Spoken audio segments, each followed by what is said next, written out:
طریقه پست کردن درست ویدیو در تیک تاک. خب وارد تیک تاک میشیم. نمیفهمم چطور از این قسمت ویدیو رو انتخاب میکنیم.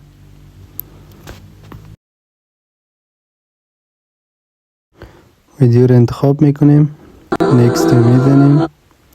خب از این قسمت یک چند هشتگ انتخاب میکنیم دوستا.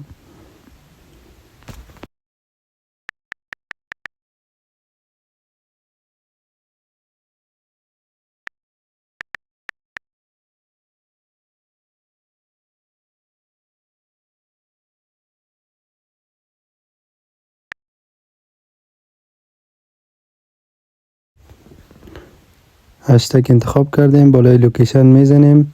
خب از قسمت لوکیشن یک لوکیشن انتخاب میکنیم که ویدیوی ما تا در صفحه فوریو بره.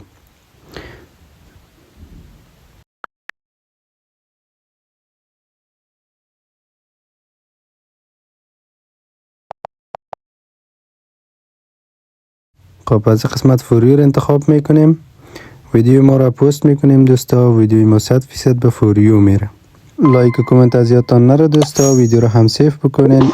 اگر کدام مشکل دیگر هم داشتین در کامنت حتما بنویسین تا دربارهش ویدیو بسازم و مشکلتان حل شد.